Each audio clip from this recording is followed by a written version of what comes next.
¿Qué pasa cuando una máquina de guerra, perfeccionada durante siglos, choca de frente con la fuerza más moderna y adaptable de su tiempo?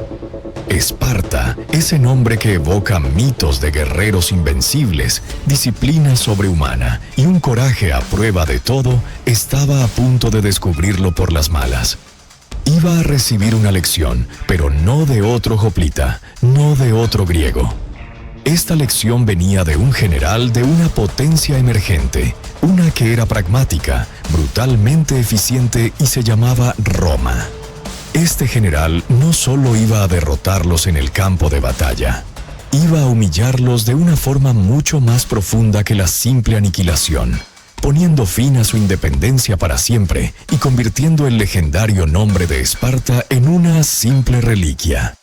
Esta es la historia de cómo la flexible legión romana, el arma que conquistaría el mundo, aplastó a la legendaria falange espartana. Es la crónica del fin de una era. Para entender la magnitud de este choque, tenemos que viajar a los inicios del siglo II a.C. El Mediterráneo era un caos, un tablero de ajedrez donde los viejos imperios se caían a pedazos y nuevos jugadores salían de las sombras con una ferocidad nunca vista.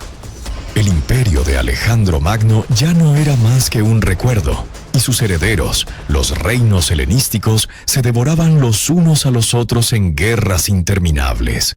Y en medio de todo, en el Peloponeso estaba Esparta.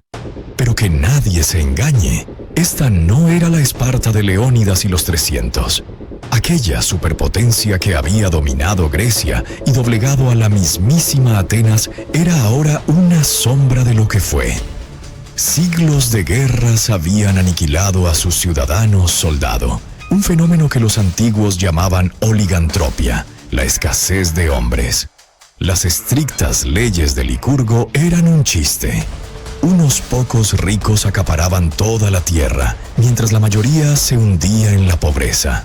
El Estado que lo había sacrificado todo por la guerra ahora estaba débil, aislado y, sobre todo, anacrónico. Pero incluso en su decadencia, Esparta podía parir hombres de una ambición sin límites. Y en ese momento, ese hombre era Nabis. Se hizo con el poder en el 207 a.C., no como un rey legítimo, sino como un tirano que tomó el trono con mercenarios y astucia. El historiador Polibio, sin ocultar su desprecio, decía que las fuerzas de Nabis eran una multitud de asesinos, ladrones y bandoleros. Sin embargo, Nabis no era un simple déspota. Era un revolucionario. Vio la podredumbre de Esparta y se propuso curarla, costara lo que costara. Entendió que el viejo sistema ya no servía. Para tener un ejército necesitaba soldados, y para tener soldados necesitaba ciudadanos con tierras. Así que lanzó una reforma tan brutal como audaz. Confiscó las tierras de los ricos, a menudo con tortura y exilio, y las repartió entre los pobres y los ilotas, los siervos que habían sido la base oprimida de Esparta durante siglos. Al liberarlos y darles un sitio en su ejército, Nabis no solo solucionó su problema de personal, sino que se ganó su lealtad absoluta. Creó una nueva Esparta, leal solo a él.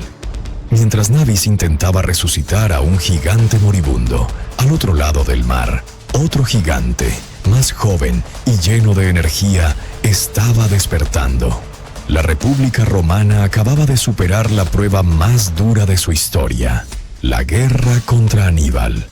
Derrotar al genio cartaginés que casi los destruye no solo les dio el control del Mediterráneo occidental, los llenó de una confianza ciega en su destino y en su máquina de guerra, la Legión.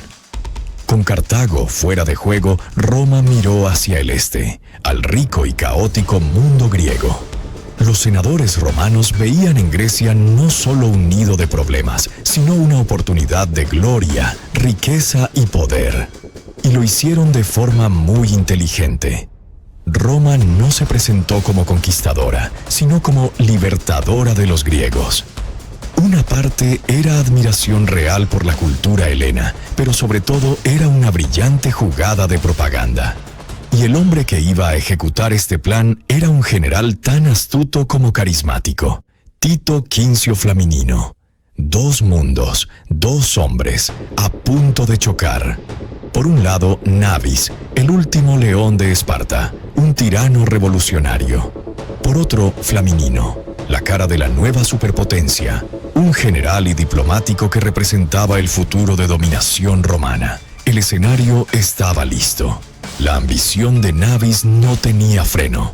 No se conformaba con Esparta.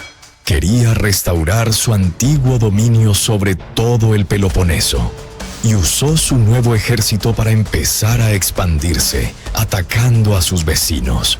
La gota que colmó el vaso fue su captura de Argos, una de las ciudades más prestigiosas de Grecia, y lo más importante, aliada de Roma a través de la Liga Aquea. Tomar Argos fue una bofetada para la Liga y un desafío directo a Roma. Los aqueos, aterrados por el poder de Nabis, pidieron ayuda a su poderoso aliado. Para Roma, esto era perfecto. Tenían la excusa ideal, el casus belli, que necesitaban para intervenir militarmente y dejar claro quién mandaba. En el 195 a.C., el encargado de manejar la crisis fue Tito Quincio Flaminino.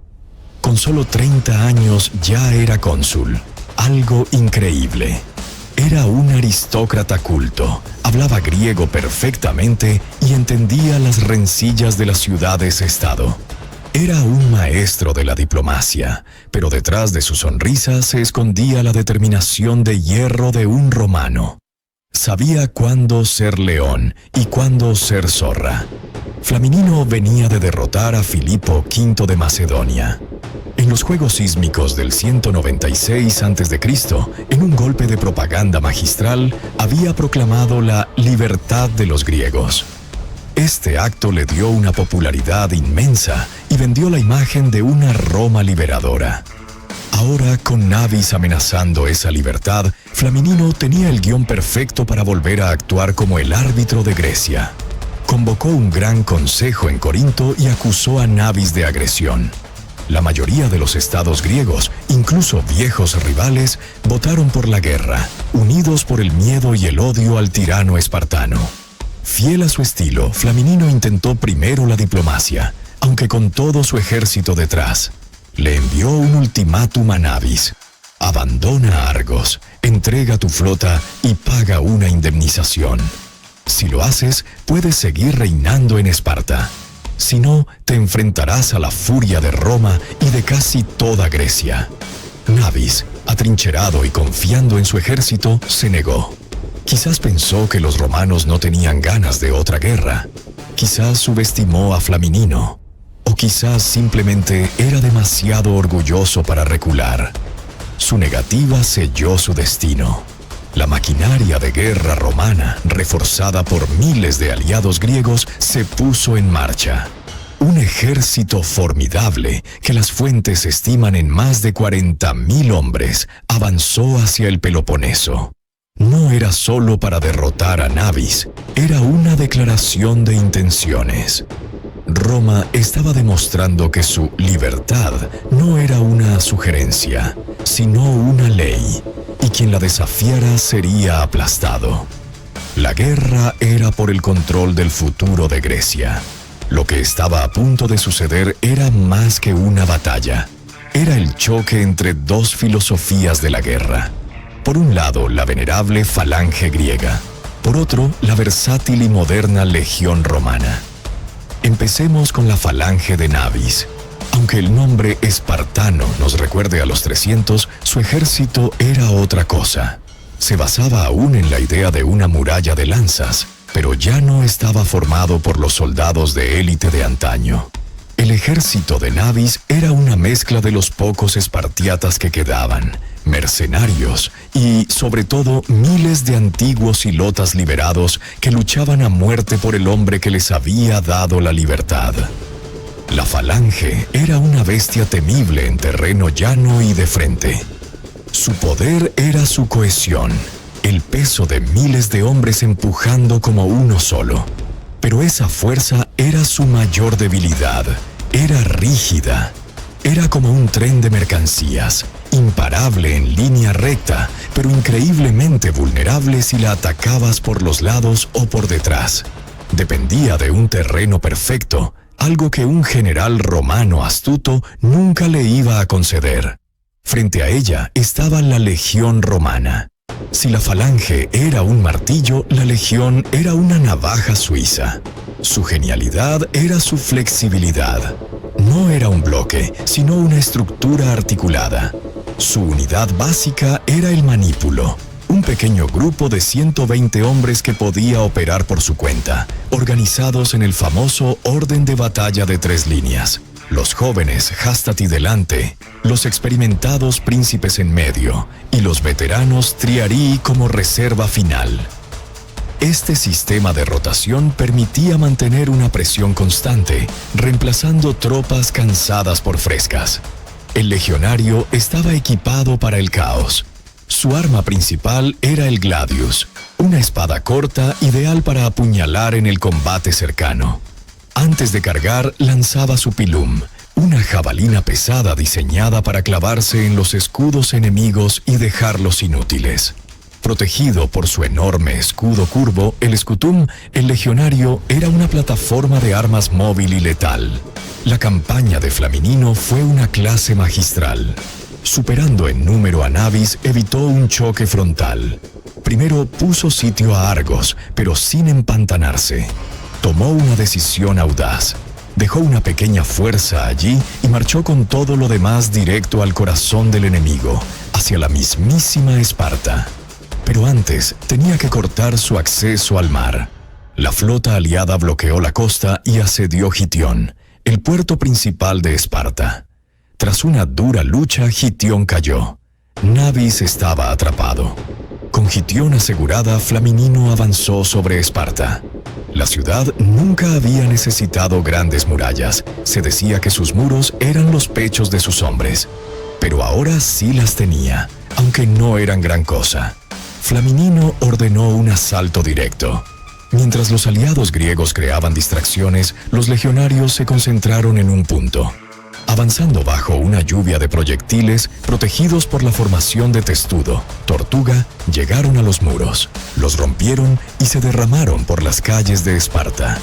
En el combate urbano, la falange de Nabis se desintegró. Las calles estrechas eran una pesadilla para sus largas lanzas. La lucha se convirtió en una serie de caóticos combates de pequeños grupos, justo el escenario para el que el gladius del legionario estaba hecho. Los espartanos lucharon con la desesperación de una bestia acorralada. Nabis, en un último acto terrible, ordenó prender fuego a los edificios cercanos a la muralla. El infierno de fuego detuvo a los romanos, pero todos sabían la verdad. Los romanos habían roto las defensas de la invicta Esparta. Podían volver a atacar cuando quisieran. Nabis había resistido, pero su ejército estaba destrozado. Viendo que seguir luchando solo llevaría a la aniquilación total, el tirano de Esparta envió un mensajero a Flaminino. Era hora de negociar la rendición. La legión no solo había derrotado a la falange, la había superado en cada aspecto de la guerra. La rendición no fue un final heroico. No hubo una última carga suicida. Lo que hubo fue una negociación fría que resultó ser una humillación mucho más profunda que la derrota militar. Flaminino no quería destruir Esparta. Eso crearía un mártir y más inestabilidad. Quería una Esparta neutralizada, un ejemplo viviente de lo que pasaba cuando desafiabas a Roma. Las condiciones de paz fueron devastadoras. Primero, Esparta debía abandonar todos sus territorios fuera de Laconia, incluyendo, por supuesto, Argos. Segundo, el golpe más duro. Nabis tuvo que ceder todas las ciudades costeras, incluido el vital puerto de Gitión.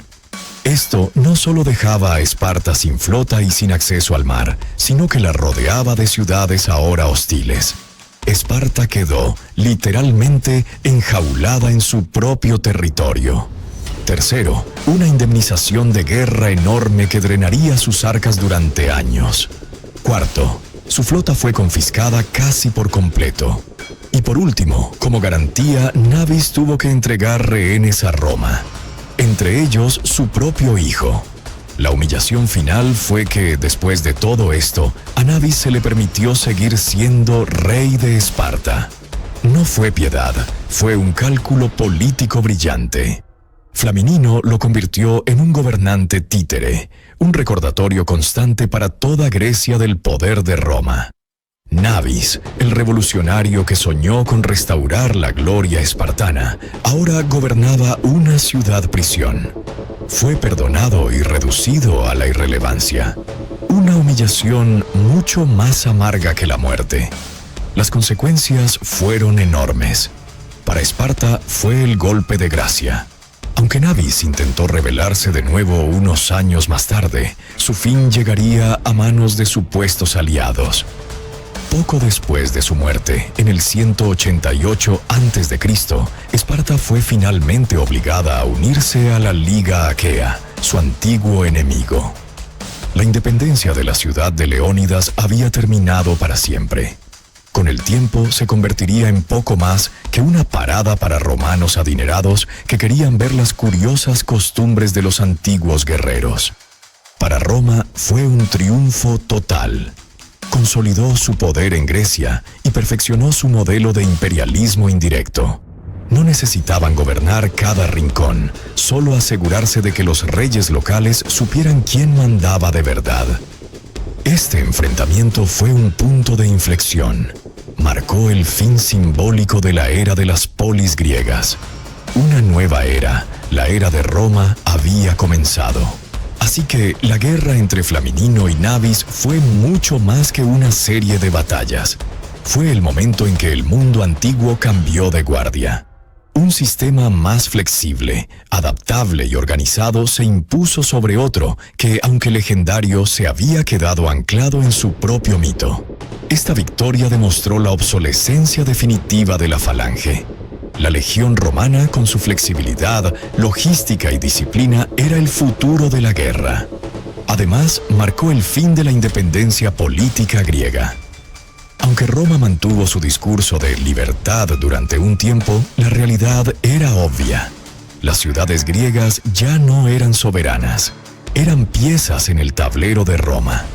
El sueño de la polis libre murió en las calles de Esparta. Y nos deja también el retrato de dos figuras fascinantes. Nabis, a menudo visto como un simple tirano, emerge como un líder trágico. Un revolucionario que lo intentó todo para salvar a su estado moribundo, solo para chocar contra una fuerza imparable. Y Flaminino, que personifica el genio romano para la conquista. Una mezcla de fuerza bruta, astucia política y una profunda comprensión de la psicología del enemigo.